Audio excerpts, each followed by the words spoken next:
some more.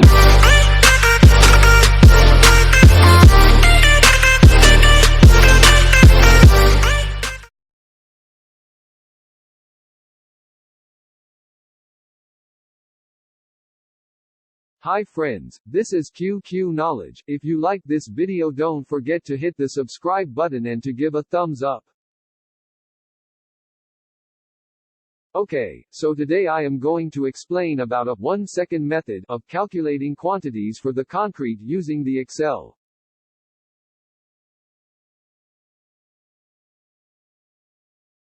We know that calculating quantities manually for concrete is boring, time-consuming, hard, and also it has a long process, where you have to calculate the volume and quantities for cement, and aggregate separately. The main disadvantage of calculating these quantities manually is that, once the quantity is made, it's stable, you cannot make changes in between. If you want to add or reduce anything, then you'll have calculated it again from the beginning. But the method that I'm going to explain you will be helpful in calculating the quantities very easily. Before going to an example, you have to know about the concrete grades, ratio table, and the density table. First, let's talk about the concrete grades. There are 7 types of concrete grades: M5, M7.5, M10, M15, M20, M25, and M30. Okay, since you got to know the concrete grades, let's go for the ratio table. This table explains about the ratios of cement, sand, and aggregate which we must use for each concrete grade. Next, let's look into the density table. Here you can see that cement has a density of 1440, sand and aggregate has a density of 1500.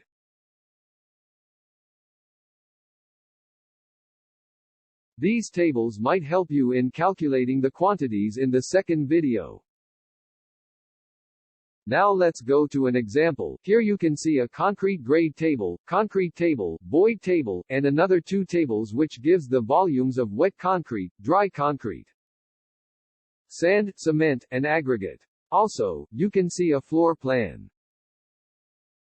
Now, you have to add the information to the tables by using the floor plan. First, let's fill the concrete grade table. I'm using the M20 grade. Next, let's complete the void and concrete tables.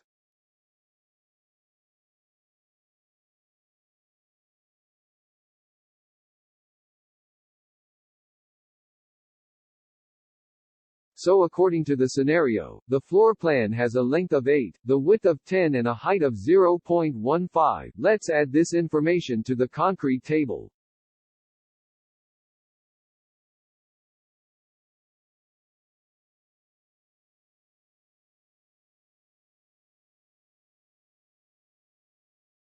Here you just have to fill the concrete and the void table. The other tables will be filled automatically. And then next add the information of the floor plan to the void table. It shows a length of 2, the width of 2 and a height of 0.15, and you can see it results in a volume of 0.6.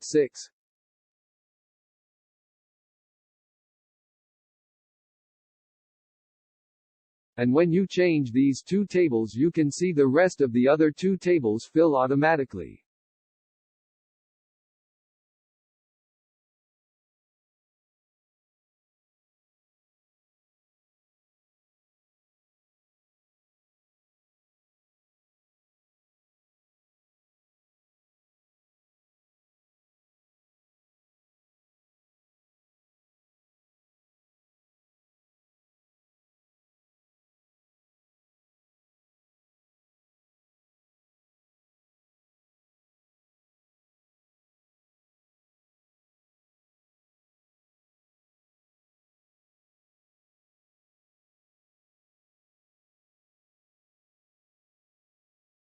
The way of calculating these volumes automatically will be explained in the next video. Thank you for watching. To see you in the next video.